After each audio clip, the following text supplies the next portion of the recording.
Y pues aquí tenemos ya, bienvenidos, vamos a checar lo que es introducción a la física.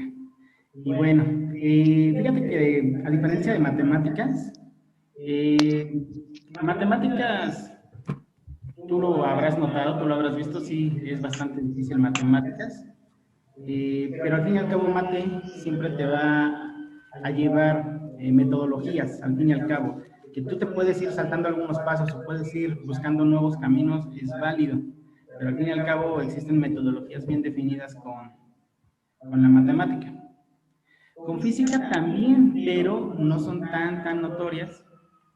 Eh, no lo vería yo como metodología, aunque muchos quieren verlo así, y es la parte de conoces la teoría, conoces las fórmulas, eh, las aplicas y llegaste al resultado, ¿no?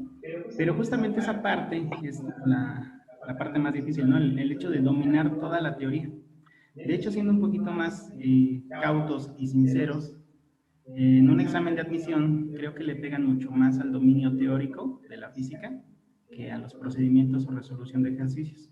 No es que no te vayan a venir problemas, claro que te pueden venir problemas de física, pero muchos de esos problemas en realidad se pueden resolver por el hecho de que tú domines la parte teórica a que tú tengas que hacer un sinfín de operaciones. Que lo más curioso de esto es que en realidad la física no requiere grandes operaciones, sumas, restas, multiplicaciones, divisiones y de vez en cuando una raíz cuadrada o potencia. Pero fuera de eso, no hay gran cosa matemáticamente hablando con la física. ¿Ok?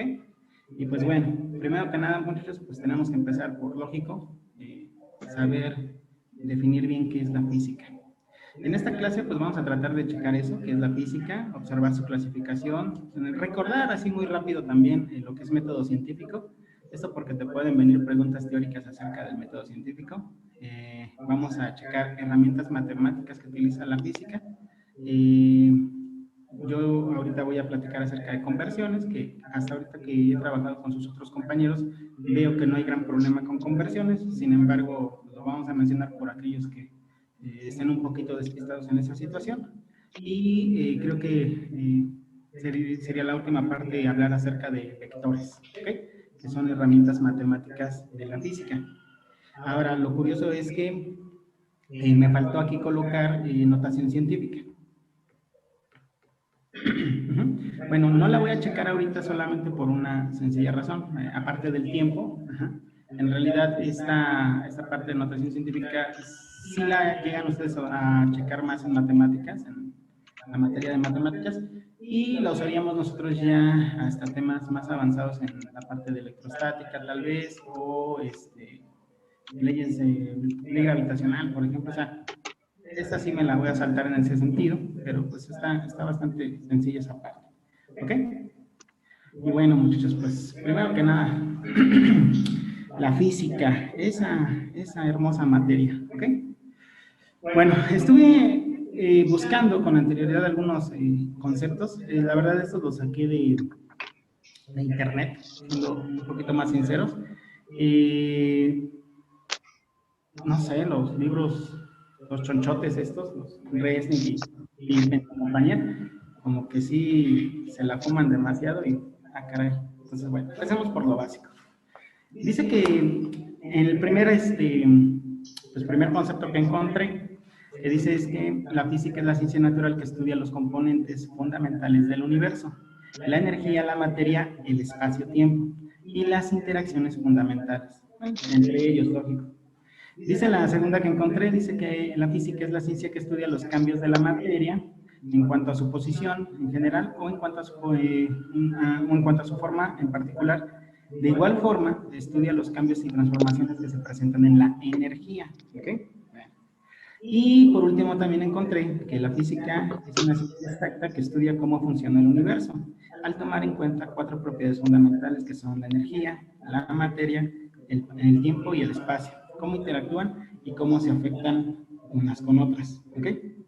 Y bueno, lo comentaba en los otros grupos, fíjate cómo, aunque estas tres definiciones parecen diferentes, entre comillas, tienen algo en común.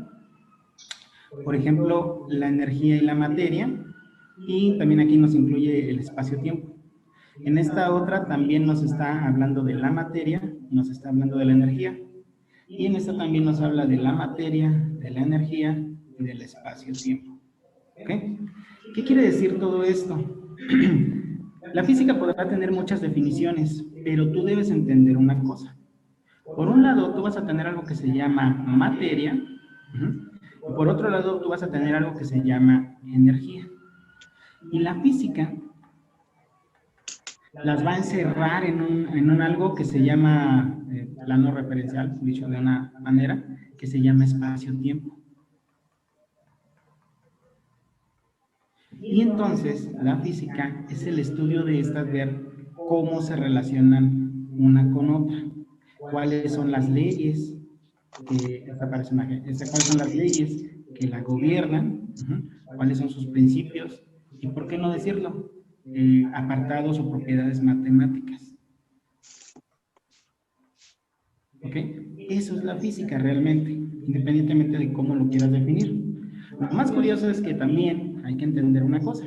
Allá por los años donde tú estudiabas en secundaria nos la definieron más chida, más fácil, más rápida. Muévete. Yo me acuerdo que en secundaria nos decían que la física venía de una palabra griega llamada físique. No sé si la escribo bien. Físique, algo así. Bueno, no sé cómo se escriba bien, pero bueno. Ahí me perdonarán las maestras de español. Okay. Bueno, pero nos decía que esta tenía una traducción de griego que decía naturaleza. Permítanme, está guardando cambios. Ahí está. Naturaleza.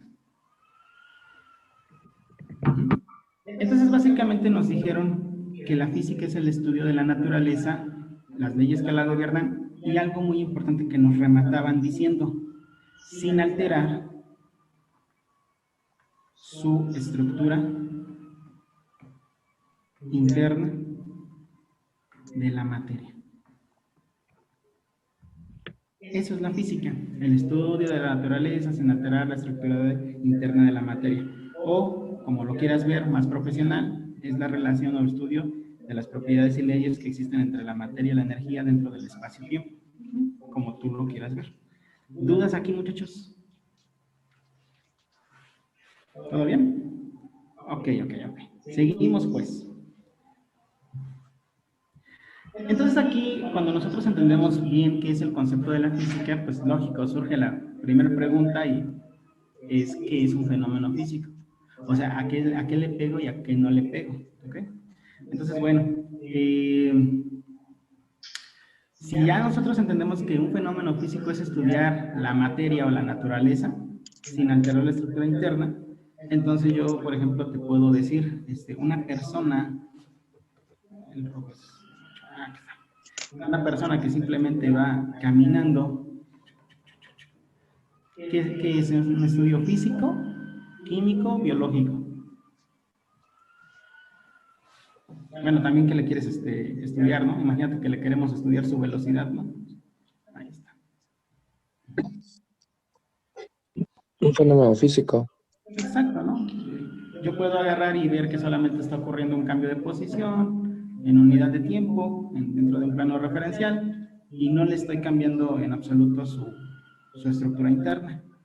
Entonces, por ejemplo, si yo me pongo de observador y veo cómo cae el agua en una cascada, me pongo, no sé, aquí abajito, ahí está. ¿Qué fenómeno estoy observando? ¿Físico, químico, biológico?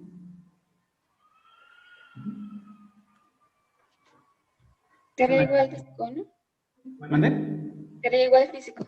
Exactamente, ¿no? Igual, físico.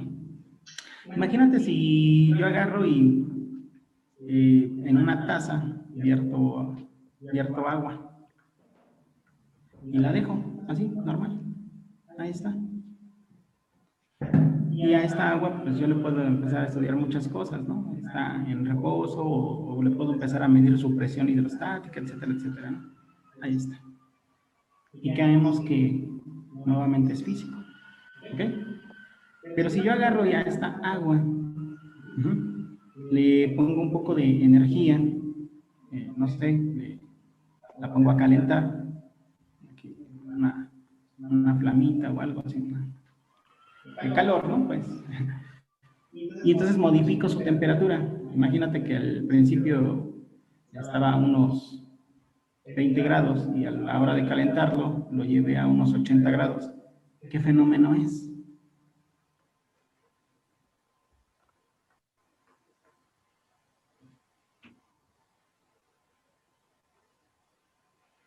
Físico igual, ¿no? Físico, muy bien. Porque si le estoy pegando directamente a sus moléculas, las estoy excitando, las estoy haciendo que vibren más intensamente, les estoy agregando energía cinética, pero no las estoy modificando. El agua no ha dejado de ser agua. Eso es lo importante. Pero ya una vez que yo agarré y calenté mi tacita de agua, ya, bueno, mi agüita, ya lo pongo en una tacita, vierto esa agua caliente, pero le pongo ahora café y azúcar. ¿Qué fenómeno es? Ese ya es químico, ¿no? Ese sí es químico, porque entonces yo digo que el agua dejó de ser agua para convertirse en otra cosa. No domino la combinación o el nombre químico del café, pero de que es otra cosa, ¿no? Entonces, bueno, ese es el chiste de la física, ¿no? Mientras yo pueda estudiar la materia sin alterar su estructura, estoy bien parado en lo que es la física, ¿ok? Bueno, seguimos, muchachos.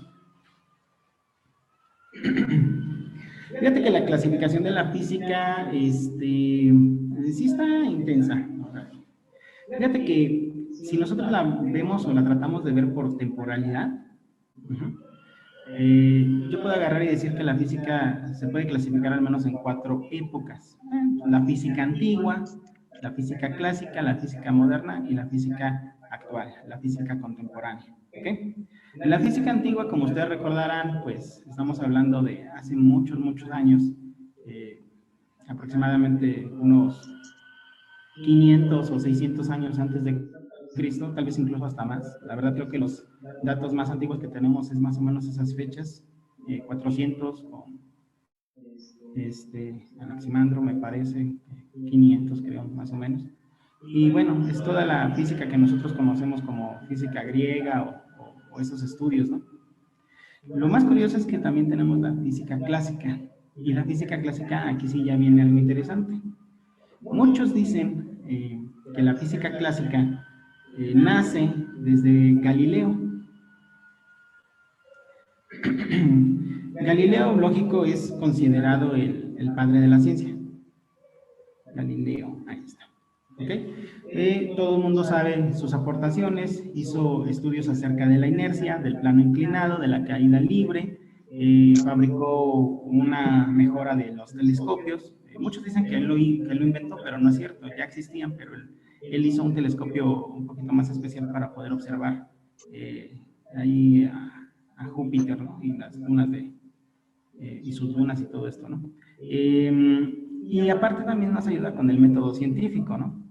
Pero para ser un poquito más sinceros, a mi parecer, creo que uno de los verdaderos pioneros sería Copérnico. Copérnico, sin ayuda de ningún telescopio, imagínate nada más, sin poder entender verdaderamente toda esa grandeza del universo, él agarra y le da en la torre a Ptolomeo, ¿ok? Con su modelo geocéntrico. Bueno, Ptolomeo en realidad no entra en esta época. Con su modelo geocéntrico, Copérnico crea el modelo heliocéntrico, y a partir de ese nuevo modelo, Galileo es que se inspira y realmente potencializa lo que es el estudio de la física. Después de Galileo, lógico que hubo muchos después de él. Por ahí podemos tener a Tycho Brahe, a Kepler, etcétera, etcétera. Pero seguido de él, sabemos que aparece Newton. ¿Ok? Newton creo que es el físico más grande de toda la historia.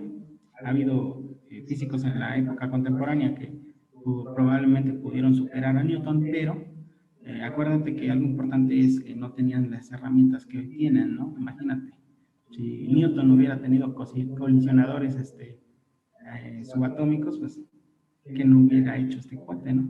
Pero bueno, Ya en la época moderna, creo que el máximo exponente de la época moderna sería Einstein. No sé si lo escribo bien. Einstein. ¿Ok? Pero todo el mundo sabe o conoce o ha escuchado o ha oído hablar de Einstein. A mi parecer, muy humilde, muy particular. Creo que él no hubiera conseguido lo que consiguió si no hubiera sido ayudado o apadrinado como por Planck, por ejemplo. Entonces, en realidad Planck para mí era un poquito más cabrón que Einstein, pero bueno, de hecho para mí, para mi gusto un poquito personal, Einstein lo que tuvo fue fama, algo no muy normal en la época y mucho menos en la, en el rubro, ¿no? De los científicos, que un científico fuera conocido popularmente, ahora sí que diciendo, ¿no? Conocido por las personas cotidianas comunes, fue lo que hizo diferente a Einstein en realidad. Es cierto que sus leyes y teorías son impresionantes, pero bueno, imagínate que ciudad donde se paraba Einstein llenaba los foros para escucharlo hablar y tal vez nadie le entendía, pero bueno, son otras cuestiones, ¿no? A partir de Einstein sigue una gran gama de científicos que ya le tiran más a la época contemporánea. ¿Okay? Creo que de la época contemporánea el más conocido sería Stephen Hawking. A ver si lo puedo escribir porque también Hawking me parece. Si no, disculpen ustedes, ¿no? Stephen Hawking, con sus leyes de agujeros negros y la radiación que estos emiten, también entra en esta parte, ¿no? de los más grandes de la historia. Pero bueno, eso si nos fuéramos por épocas. Pero en realidad creo que la física, si la vas a clasificar, lo más conveniente es clasificarla en estas dos, clásica y moderna. Y lo más curioso es que no tiene que ver con fechas, porque nosotros hoy día sabemos que la física clásica tiene en su enfoque, dice que el espacio es absoluto, como lo marca la geometría de Euclides, no hay conexión aparente con el tiempo, la materia está formada por partículas sólidas e indivisibles, y las velocidades a las que se mueven son tan pequeñas comparadas con la velocidad de la luz. Esto es importante.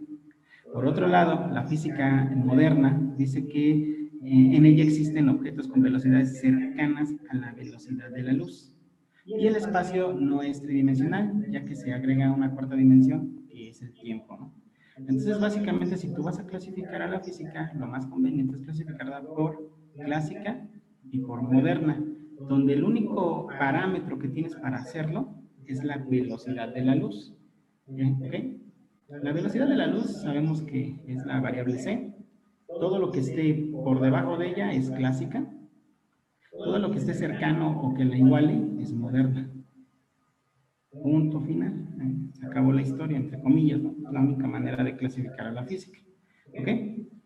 Dicho de otra manera, entonces, para entender qué vamos a estudiar realmente, nosotros nos basamos en esa clasificación. Tenemos que la física, dentro de su clasificación, es la clásica, pero también, aquí no lo puse, pero aquí está la moderna. Y lo curioso es que de la moderna se acabó, son solo dos cosas.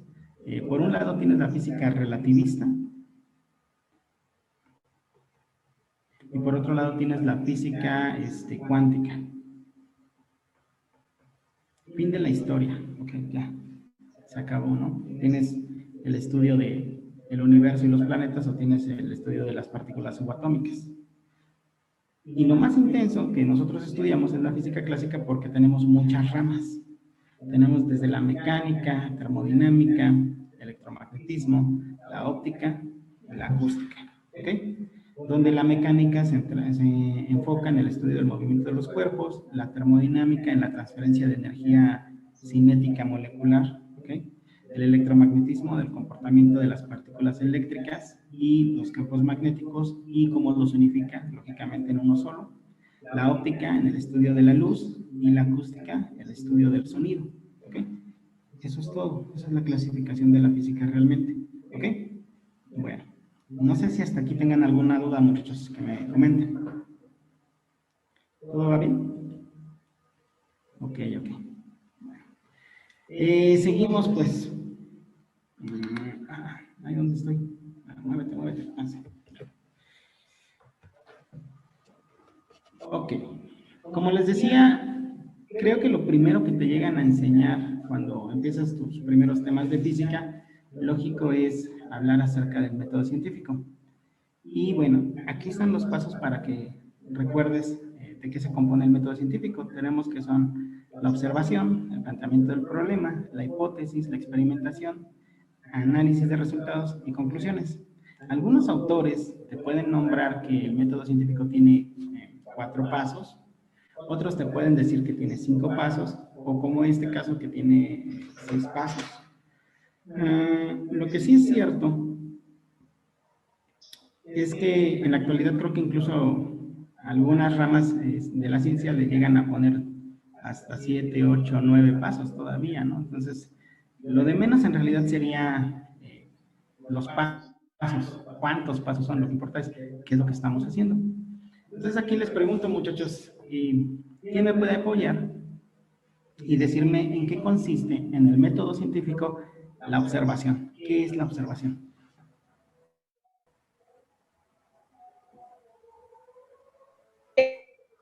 Vamos a analizar pues completamente algo que estamos viendo, pero más a fondo. Y pues después de observar todo el proceso de algo que queremos, de lo que queremos empezar a investigar. Ok, ok, muy bien. ¿Alguien más que quiera apoyar a su compañera?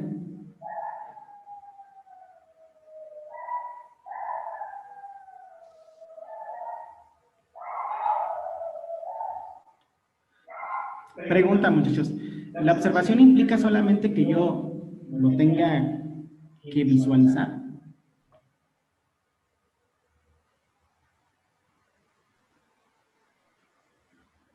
Ok, Monroy, platícanos, hijo. ¿Crees que solamente sea ver? Sí, ver bueno, sí, ver qué está sucediendo en el proceso que queremos analizar, porque ya Ok. después del planteamiento ya es analizar el fenómeno que queremos. Aquí viene algo interesante, muchachos. Pregunta también a ti, Monroy. Entonces, un invidente ya no puede ser científico. No sabría decir. Entonces es mulo. Ok, ok. No, muchachos, tengan mucho cuidado. El primer paso se llama observación, lógico, porque le tenían que poner algún nombre, pero en realidad yo creo que bueno, si le hubieran colocado el nombre de usar los sentidos, sería un poquito largo, ¿no? La observación consiste en, lógico, usar todos tus sentidos para poder detectar alguna anomalía a la cual nosotros le vamos a llamar problema o situación a resolver, que es lo que nos llevaría el segundo paso. ¿Okay? Pregunta, ¿alguien me puede recordar qué es el planteamiento del problema? ¿En qué consiste?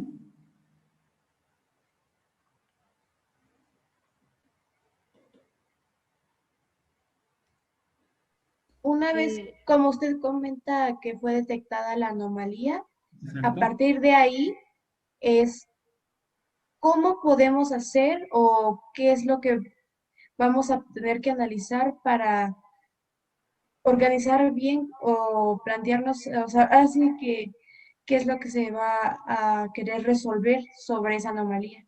Ok, muy bien, excelente. Aquí nada más ahora sí, una pequeña observación. Todo planteamiento del problema, y esto grábatelo en tu corazón, todo planteamiento del problema debe estar formado por una pregunta. Si no es una pregunta, no es planteamiento del problema. Es una Sí, afirmación. siempre se tiene que usar el qué, por qué, cómo, para qué. Exactamente, exactamente. Muy bien, gracias, hija. Excelente. Siguiente paso, y creo que este sí es como algo muy conocido, ¿no? La hipótesis. ¿Quién nos puede recordar qué es la hipótesis?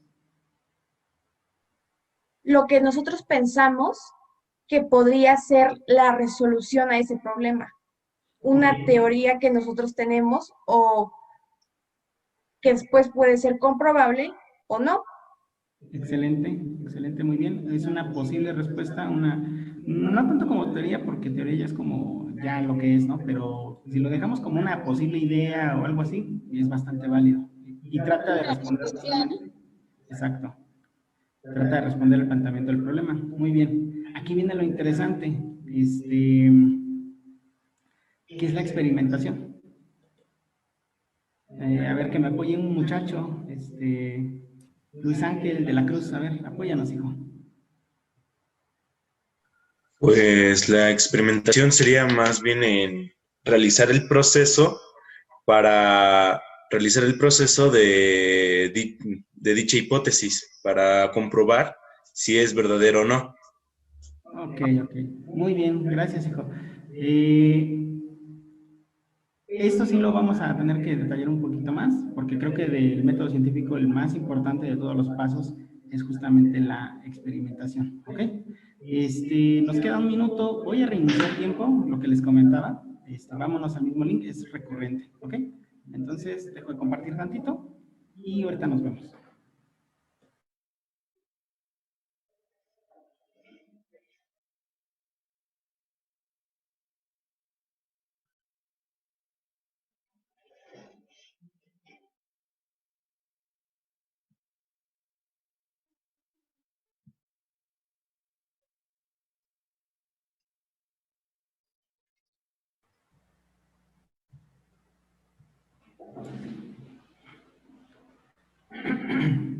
Ok, muchachos, vamos a esperar a que se integren los demás, que de hecho van rápido.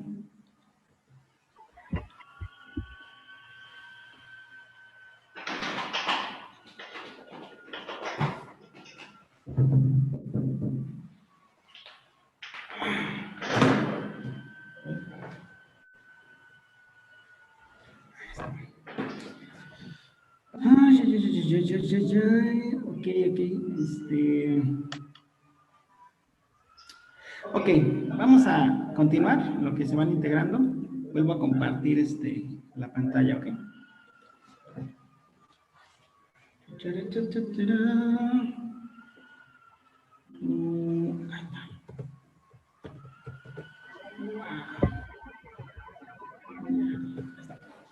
Ok, muchachos, a ver, algo muy importante aquí. La experimentación muchas veces, como su compañero lo dice, efectivamente lo puedo ver como un proceso. Cuando ustedes van al laboratorio a hacer algún experimento de física, normalmente siempre te dan tu lista de material y tu proceso para que hagas el experimento, ¿ok? Entonces, bueno, es válido esto de que seguimos un proceso. Aquí lo interesante es que la experimentación debe cumplir algo muy importante y a ver, si ustedes lo detectan, ¿ok? Voy a poner un ejemplo bien clásico para que entendamos qué es la experimentación. Dice que, pues ustedes conocen a quién fue Benjamin Franklin. Cometa, tormenta, muchos rayos y una llavecita por aquí, ¿no? ¿Qué? Ahí está. Abres tu ventana, porfa. Dice Abres que, tu ventana. hay mucho micrófono. Dice que a diferencia de Aristóteles, Galileo dijo, no es posible que solamente podamos estar pensando las soluciones y nunca hagamos algo para poder descubrir que son efectivamente lo que está pasando. Básicamente eso es la experimentación. Pero hay que tener mucho cuidado. Por ejemplo, ¿qué hubiera pasado si un rayo hubiera matado a Benjamin Franklin? O sea, realmente. Es cierto que a Benjamin Franklin se le ocurrió la famosa hipótesis de qué están hechos los truenos. Muchos en la época de Benjamin Franklin, imagínense, decían que era castigo divino o que incluso eran las brujas que andaban haciendo maleficios, etcétera, etcétera. Y él dijo, no creo que sean cosas divinas o cosas malignas, ¿no? Debe ser algo. Y él se preguntó, ¿de qué están hechos los rayos? Así tan sencilla su hipótesis, ¿no? Su planteamiento del problema. ¿De qué están hechos los rayos? Ya para ese entonces, ya existía el concepto de carga eléctrica. Pero, lógico que la carga eléctrica lo conseguíamos con los famosos Van der Graaf o estas bolas grandotas que las hacían rodar y le ponías pelo de gato o de cualquier otro animal y ya cargabas eléctricamente, ¿no? Ya sabían que era una carga eléctrica, pero lo que no sabían es que eran los rayos. Entonces él agarró y vuela una cometa con la única idea de demostrar o experimentar si los rayos son carga eléctrica o no. Esa fue su hipótesis, probablemente son carga eléctrica. Cae el rayo, electrifica, la llave se carga eléctricamente, ¡pum! Demostrado, análisis de resultado, conclusiones, todo lo que tú quieras. Pero ¿y si se hubiera muerto? Y eso es lo interesante de qué cosa es la experimentación. La experimentación sí es un proceso, ¿no? Como dijo su compañero, tiene que poder ser repetible. Creo que en la actualidad nadie se atrevería a volar otra cometa con una llave en una tormenta eléctrica, ¿ok? Y lo más importante, tiene que ser seguro, controlado.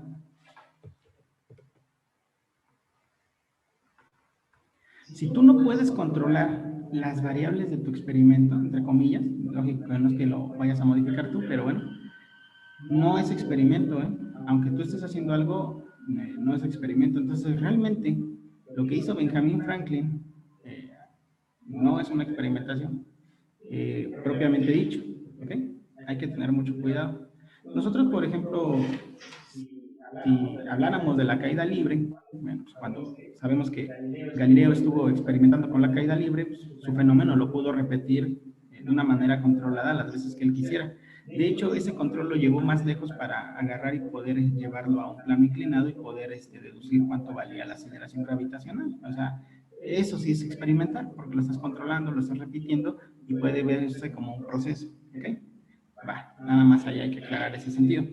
Vamos por el que sigue, dice análisis de resultados. Creo que se explica solo, ¿no? ¿Qué es análisis de resultados? Analizar resultados, ¿no?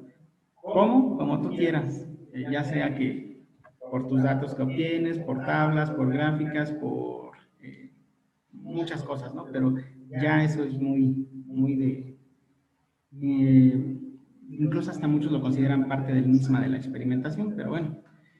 Último, muchachos, y aquí sí voy a pedir que ustedes me apoyen. ¿Cómo me pueden definir o conceptualizar qué son las conclusiones? ¿Qué es un último paso del método científico? ¿En qué consiste?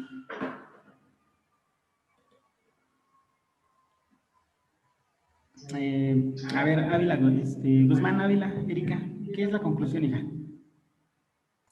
Ver si, bueno, con lo que hicimos se llega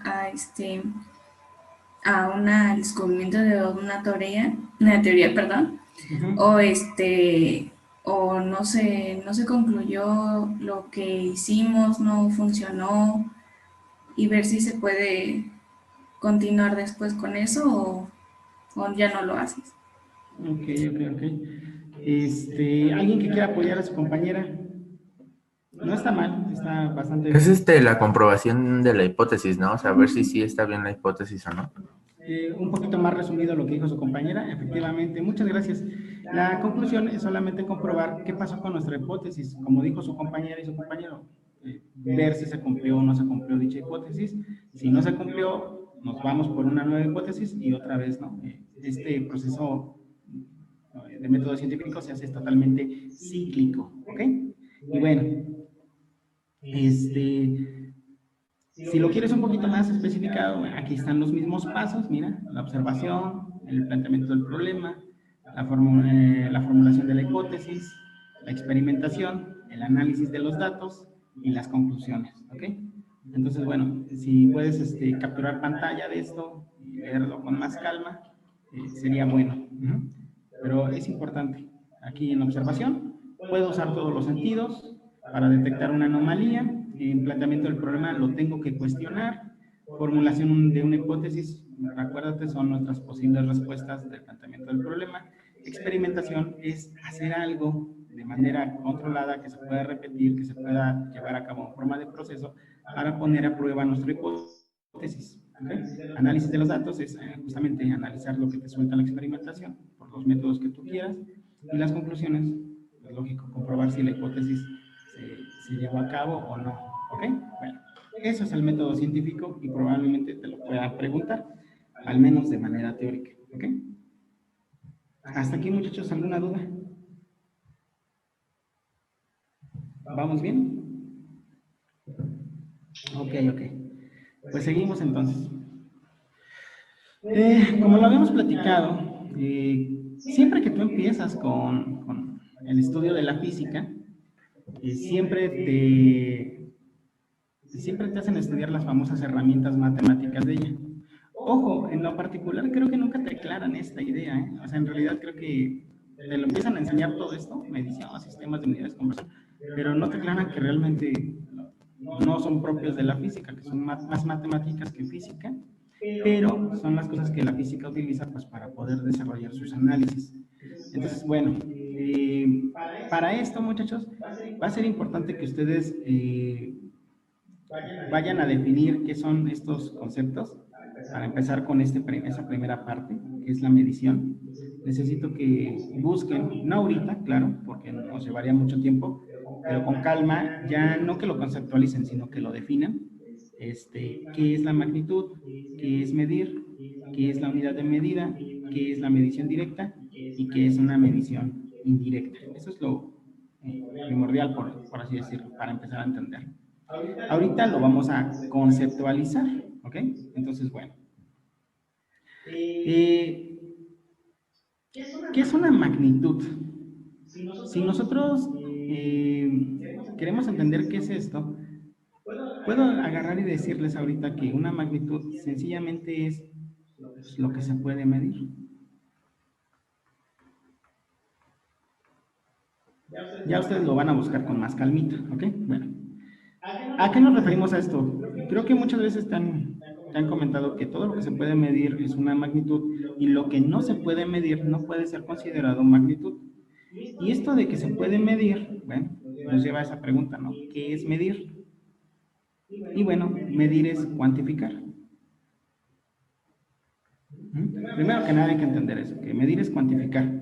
Dicho de otra manera, ¿qué es una magnitud? Es todo lo que se puede cuantificar.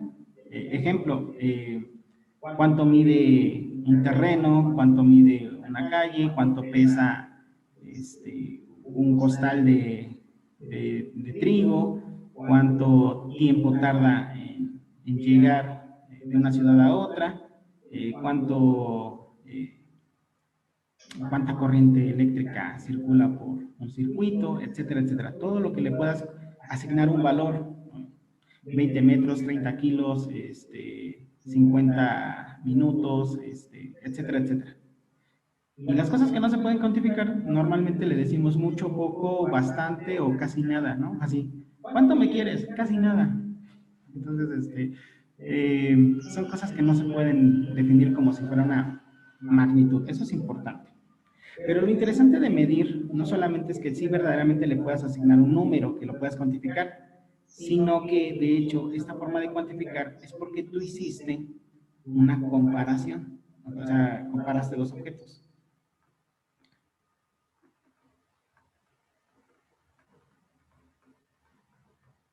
Ok, estos dos objetos, lógico, uno de ellos es lo que tú quieres medir y otro es la famosa unidad de medida, ¿ok? Y bueno, ¿qué cosa es la unidad de medida? A esto le llamamos patrón. Un ejemplo, si yo, por ejemplo, quiero medir el largo de un terreno, mi instrumento lógico puede ser un flexómetro enorme, pero su unidad de medida o su patrón son 2 metros. Eso es la unidad de medida o el patrón, ¿ok?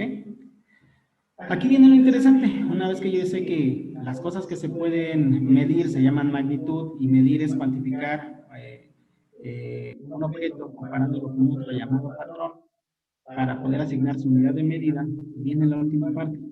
Saber y entender que existen dos tipos de medición, la directa y la indirecta. ¿Ok? En la directa, como su nombre lo dice, voy a tomar el instrumento con el que voy a medir y me voy sobre el objeto directamente, no hay de otro. Pum, pum, pum, ahí está. Pero también debo de entender que hay cosas que no puedo medir de esa manera, que es usando un instrumento, y yo para poder cuantificarlo, para poder medirlo, necesito cálculos matemáticos. Entonces, cuando yo agarro y tomo un patrón y lo puedo comparar directamente con un objeto, eso es medición directa. Pero cuando no puedo, porque el instrumento no me da, voy a hacer cálculos y eso es una medición indirecta. Ejemplo, la distancia de la Tierra a la Luna. No existe un flexómetro tan grande que me pueda medir esa distancia. Así que tengo que usar cálculos para poder aproximarme a la distancia entre la Luna y la Tierra. No puedo medir la distancia de los niveles de energía de un átomo. Aparte de que no hemos visto un átomo realmente, mucho menos tendría un aparato tan pequeño que me pudiera medir justamente eso, ¿no? Y entonces los tengo que calcular. Eso es una medición indirecta, ¿ok? Y bueno, una vez que nosotros entendemos estos primeros conceptos, ahora sí, ya nos vamos a lo que nos interesa un poquito más, que es entender que existen sistemas de unidades, ¿ok? Si nosotros agarramos y analizamos qué es lo que podemos medir, como su nombre lo dice, una magnitud es todo lo que se puede medir, puedo agarrar y decir, bueno, puedo medir lo que se me dé la gana. Puedo medir longitud, superficie, puedo medir volumen, puedo medir masa, capacidad, que tiene más que ver con volumen, tiempo, puedo medir ángulos, temperatura, puedo medir presión, puedo medir fuerza, puedo medir calor, puedo medir flujo másico, no sé, puedo medir un montón de cosas. Y cada una, pues lógico que va a tener su patrón o sus unidades de medida. Pero de todo lo que yo pueda medir, ¿ok? Me voy a ir por las más básicas primero, que son las famosas fundamentales, ¿ok? Esas fundamentales, grábatelo, solo son 7, no hay más, ¿ok? Puedo medir la masa en kilogramos, puedo medir la longitud en metros, puedo medir el tiempo en segundos, puedo medir la corriente eléctrica, y lo voy a agregar como así con una I latina, grande, que se llama, de hecho, intensidad de corriente eléctrica. Puedo medir la temperatura, ¿ok? Esta la voy a mandar a minúscula, ¿ok? Puedo medir la cantidad de luz, ¿ok? La luz, o luminosidad, mejor dicho, ¿ok? Y puedo medir la sustancia, ¿ok? Eso es todo lo que puedo medir, al menos en su forma básica. Ahora, aquí viene lo interesante. No son las únicas magnitudes que existen. Las fundamentales son solo 7, pero tenemos muchas más que son las derivadas. ¿Ok? Y ahí sí ya, pueden ser infinitas. Bueno, no tanto, pero son bastantes. Julio, Newton, Pascal, vatio, Coulomb, voltio, amperio, hercio, metros cuadrados, metros cúbicos, todo lo que se te ocurra, ¿no? Pero aquí viene la pregunta de los 64, ¿no? Realmente, ¿qué las hace diferentes? O sea, ¿cómo puede ser que yo agarre y diga, esto es una magnitud fundamental porque cumple estas características y esta es una magnitud derivada porque cumple estas otras características? ¿Quién me puede responder eso? ¿Quién me puede agarrar y decir cuál es la diferencia entre magnitudes fundamentales y magnitudes derivadas? Podría decirse que se refiere a como que a que esté enfocado. Por ejemplo, está enfocado a la electricidad, de estos ya derivan estas. O también la potencia, por ejemplo, la temperatura puede ser en Fahrenheit o en otra que es un poquito mayor. Sí, no, o sea, aquí sí no me convence esa respuesta. ¿Alguien más, muchachos? Se supone que las magnitudes fundamentales son aquellas que nada más tienen una, o sea, que nada más necesitas de esas para poder medirlas. Por ejemplo, el metro sí tiene subdivisiones, pero sigue siendo solo la longitud. Y las derivadas dependen de las fundamentales para poder medirse. Por ejemplo, el área necesitas 2 veces la longitud para poder saber el área y así. Muy bien, esa sí como que sea un poquito más. Definir a las derivadas no es difícil. Las magnitudes derivadas son la combinación de las fundamentales, como su compañero lo dijo. Voy a medir allá, necesito 2 veces a la longitud, entonces la estoy combinando realmente, ¿no? Para tener una nueva magnitud que es una magnitud derivada, la combinación de las fundamentales. Ejemplo, si voy a medir velocidad, que es una derivada, estoy combinando longitud y tiempo, estoy combinando 2 de las fundamentales. Ajá. Derivadas no es difícil, es un poquito más difícil fundamentales en el sentido de las fundamentales son aquellas que se definen a ellas mismas. Y suena un poquito raro, pero al menos esa es como nuestra respuesta correcta, ¿no? Son aquellas que no necesitan de nadie más para poder definirse, o son aquellas que se definen a sí mismas, ¿ok? Dicho de otra manera, yo puedo agarrar y escribirte fuerza, la mido en newtons. Oye, ¿cómo defines un newton? Un newton, oye, te lo defino como kilogramo por metro sobre segundo al cuadrado. Ah, caray. Entonces, un newton es una magnitud derivada. ¿Por qué? Porque tuve que requerir de otras unidades para poder definir qué cosa es un newton. Eso es una derivada. Pero si yo agarro y te pregunto, oye, ¿qué es una longitud? Ok, a ver, distancia, la mido en metros. Bueno, dime qué es un metro a la hora de definirlo con otras unidades, claro, porque si nos vamos a su definición, metro es la distancia que una partícula de la luz puede recorrer en 0.000 no sé qué tantos segundos, bla, bla, bla. No. O sea, con otras unidades defíneme qué es un metro. Y pues nunca vas a poder. ¿Ah? Es decir, las fundamentales son las unidades, o son las magnitudes que se definen solitas, que no necesitan a nadie más para poder definirlas. Esa es la principal diferencia. ¿Ok? Bueno. ¿Dudas aquí, muchachos? Va. Seguimos. Entonces, aquí lo interesante es que, aunque tienes magnitudes fundamentales y magnitudes derivadas, lo más probable es que tengas sistemas de unidades. Y al menos nosotros en la actualidad conocemos 3 básicos, yo diría, ¿no? Primero que nada tenemos el Sistema Internacional de Unidades, ¿ok? ¿Qué crees? Está compuesto nada más y nada menos por las 7 fundamentales. O sea, nada más, así de chiquito es el Sistema Internacional, ¿no? Tenemos otro sistema que es el famoso sistema inglés, que tiene muchas unidades, demasiadas diría yo, ¿ok? Y lo más curioso, se nos hace muy raro, pero eso sí, nos gusta el Super Bowl y sí entendemos que es una yarda, ¿no? O sea, sí nos gusta esa parte, ¿no? Entonces, bueno. Y no es el único sistema, también tenemos otro sistema que se llama centímetro gramo segundo, ¿ok? A ver. Los 2 primeros, diría yo, que son como del ámbito más común, o sea, valga la expresión, la mayoría de las personas entiende el sistema internacional porque de hecho se maneja en todo el mundo, menos en 2 países, ¿ok? Que es Estados Unidos y Gran Bretaña, Reino Unido, ¿ok?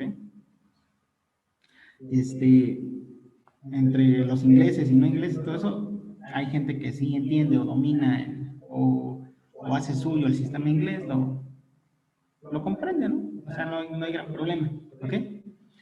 Pero este último sistema como que no es tan conocido porque en realidad lo llevan a cabo más los científicos en sus laboratorios, en realidad, ¿ok? Este sistema es un poquito raro, no lo maneja la población común, valga la expresión. Algunas cosas sí las puede llegar a manejar la población común, pero en realidad no es muy tocado este sistema, ¿ok?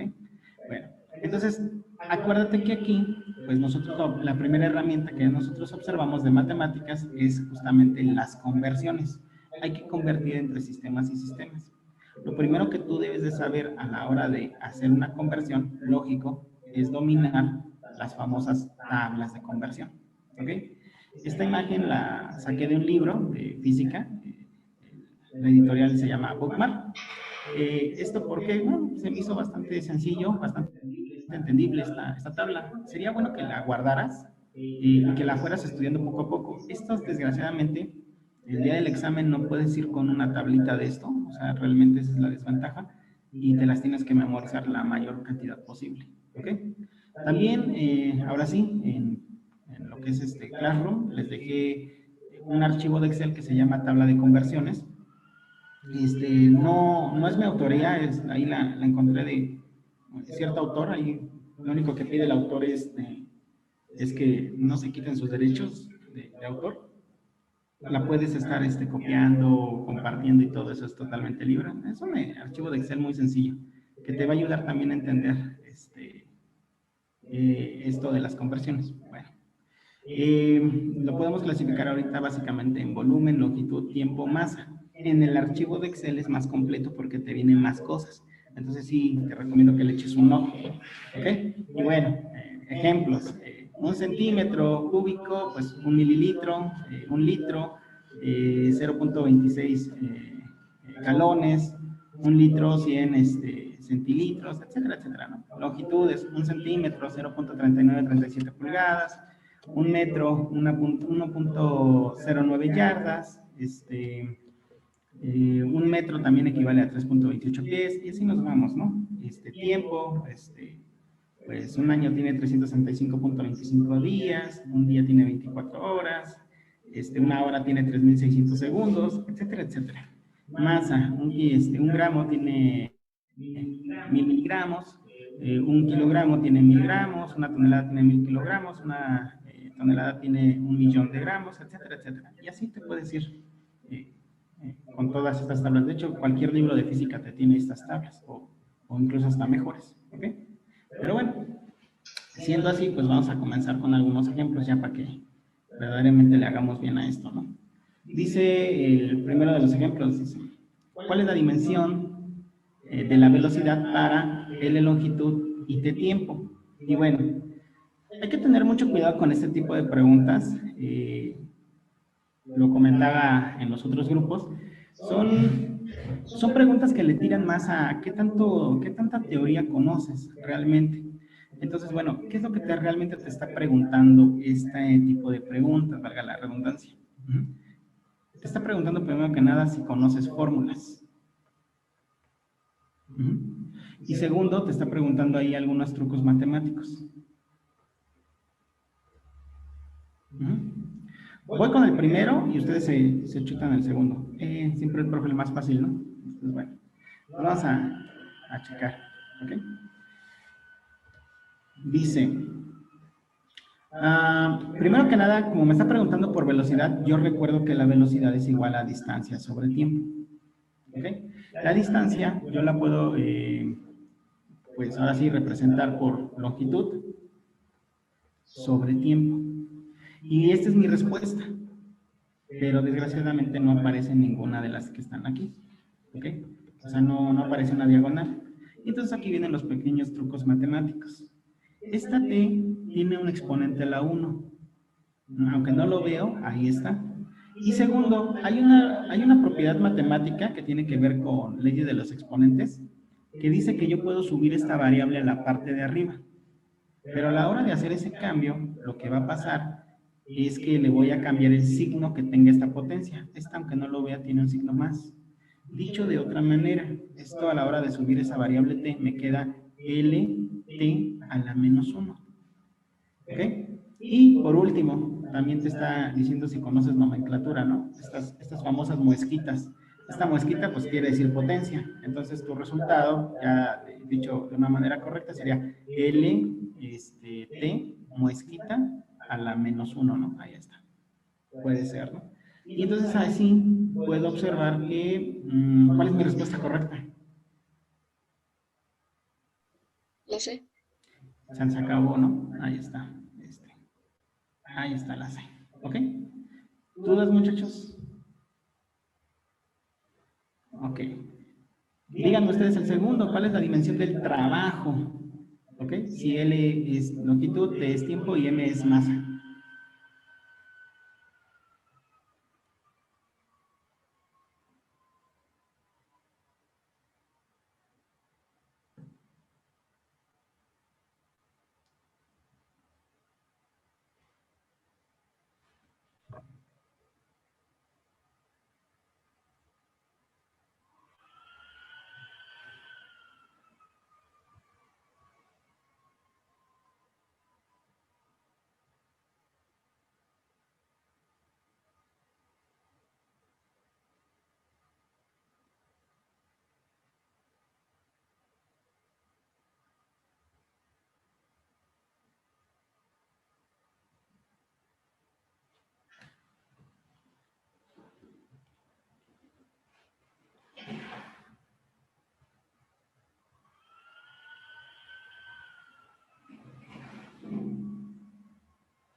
¿Alguien ya lo tiene?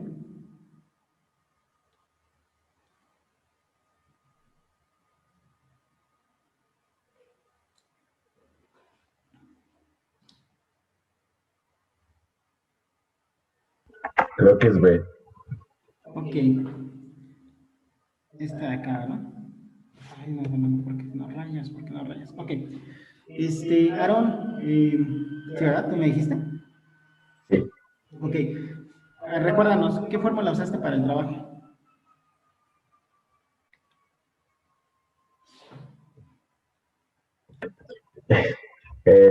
La busqué porque no me acordaba, pero es fuerza por desplazamiento. Ok, fuerza por desplazamiento. Ok, muy bien, muchachos. Aquí no hay bronca que estés buscando, que estés consultando. Aquí recuerden que de eso se trata, ¿no? Que vayamos sacando. Nada más tengan cuidado, recuerden que lo tienen que ir memorizando, lo tienen que ir razonando, porque en el examen, pues lógico, no van a poder. ¿Ok? Muy bien, Aarón. Fuerza por distancia es nuestro trabajo, está muy bien. Pero desgraciadamente, pues no tengo newtons, no tengo de esas cosas. Entonces, aquí nosotros tenemos que hacer el cambio de la fuerza. La fuerza, si tú recordarás, ya lo habíamos clasificado como metro sobre kilogramo, metro sobre segundo al cuadrado. Estoy pintando re feo. Kilogramo por metro sobre segundo al cuadrado. Lo que nos está diciendo es masa por longitud por tiempo a la menos 2. ¿Okay? Esa es la fuerza. Entonces aquí nos está quedando que el trabajo es igual a masa por tiempo a la menos 2 por nuevamente la longitud, ¿no? Aquí creo que me faltó longitud, permítanme. Masa, longitud, tiempo a la menos 2 por longitud nuevamente. Y si multiplico estos de acá, bueno, pues me queda longitud al cuadrado también. Entonces trabajo, me quedo masa, longitud al cuadrado, tiempo a la menos 2. ¿Ok? Y esta sí es mi respuesta. Aquí nada más con cuidado con las mosquitas. Masa, longitud al cuadrado, tiempo a la menos 2. Y se acabó. ¿Ok? Entonces otra vez, fórmulas, dominio de las fórmulas, eso es importante. Vamos con la siguiente pregunta. Dice así. Ahí, por favor, si quieren capturar pantalla. Dice la siguiente pregunta. Vamos a convertir 740 gramos a kilogramos. Y creo yo que la conversión en realidad no hay mucho problema en esta. ¿Cuál es la respuesta correcta? La C. Muy bien. Se acabó, ¿no? De hecho, esta se conocen como conversiones directas, ¿no? No tengo que hacer absolutamente nada. ¿Ok? Más que conocer lógico las tablas de conversión, ¿no? Dice la siguiente. El equivalente de 15 metros por segundo a kilómetros por hora, ¿cuánto es? 54 kilómetros sobre hora. Muy bien, excelente. La respuesta es correcta. Vamos a ver cómo llegamos a ella, porque creo que es lo más importante ahorita. Existen dos caminos, ¿ok? Uno que se llama regla de 3. Y otro que yo la conozco en particular como multiplicación unitaria. En particular, uso más yo la regla de 3 en el sentido de que pues, rápido es una conversión sencilla, pero para ciertos casos me conviene o nos conviene más usar la multiplicación unitaria. Y estos casos especiales son cuando están interviniendo dos o más magnitudes dentro de una conversión. ¿Ok? ¿Cómo se hace esto? Paso número 1. Voy a agarrar y voy a colocar lo que quiero convertir. Es decir, ya puse el resultado. Voy a convertir 15 metros por segundo. Y como están interfiriendo dos dimensiones, dos magnitudes, voy a colocar el mismo número de paréntesis. ¿Ok? Si aquí hubiera 3, bueno, coloco otro paréntesis. Si hubiera 4, coloco otro paréntesis más, 4 paréntesis. Aquí solo hay 2. Cada paréntesis va a ser una división. ¿Ok?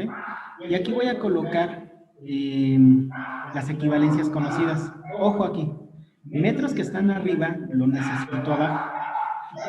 Y segundos que están abajo los necesito arriba. Eso es importante, hacer el cambalache. Y voy a colocar a lo que lo quiero llevar. Lo quiero llevar a kilómetros y lo quiero llevar a horas. Y voy a colocar lo que yo sé. 1 kilómetro equivale a 1000 metros. Y una hora equivale a 3.600 segundos. Esto por tablas de conversión, acuérdense, las tienen que dominar. Y ya lo último que voy a hacer es simplemente multiplicar en horizontal. ¿Ok? Hago la multiplicación y se acabó, ¿no? Es decir, 15 por 1, 15. 15 por 3.600, 54.000. Ahí está, 54.000 sobre, ojo aquí aparece un 1, 1 por 1.000, 1.000 por 1, 1.000. Ahí está. Análisis dimensional, si tú te lo quieres chutar, bueno, pues, metros se fue con el metro, segundos se fue con segundos, efectivamente me dejó kilómetros por hora, ahí está. Hago la división y se acabó. En este caso, 54.000 entre 1.000, pues nos dejó los 54 kilómetros por hora que decía su compañero, ¿no? Ahí está. ¿Okay? La respuesta es correcta. Siguiendo esta metodología, porque aquí nuevamente voy a tener dos unidades, díganme ustedes cuánto equivale 85 kilómetros por hora a metros por segundo. A 23.6 metros sobre segundos. La D. Ok. La de 23.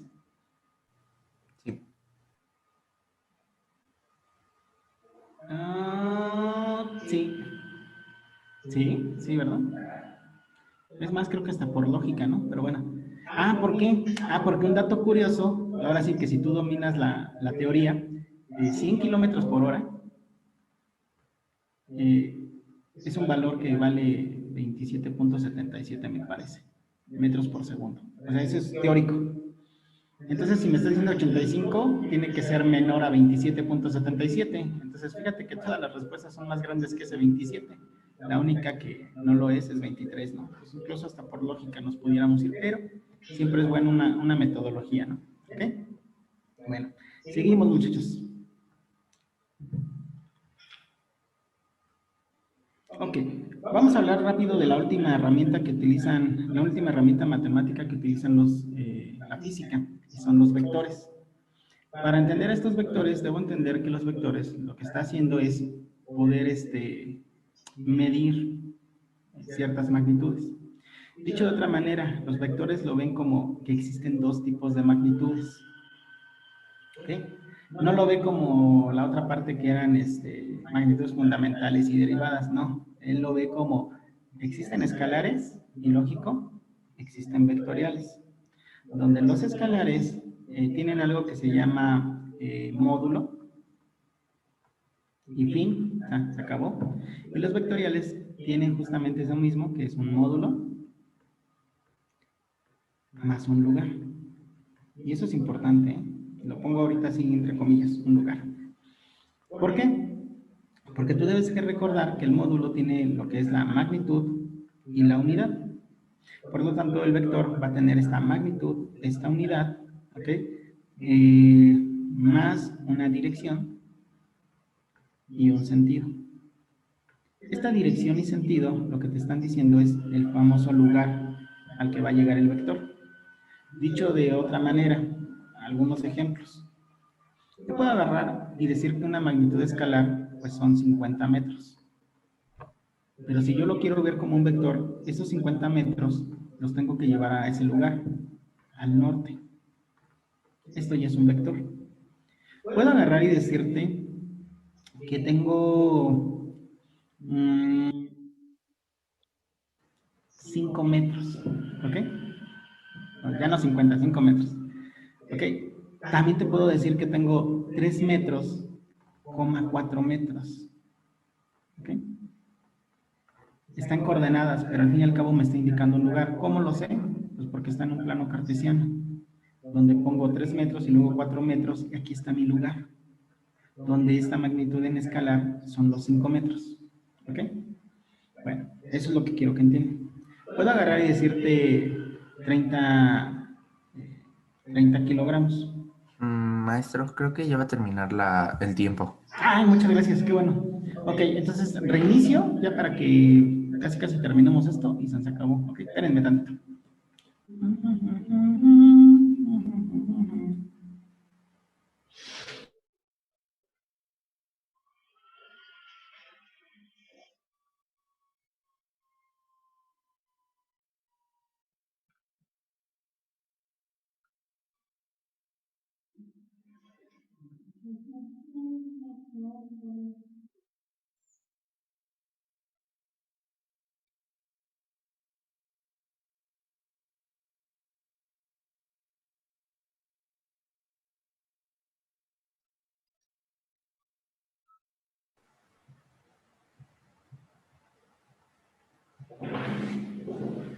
Ok, ok. Gracias, gracias.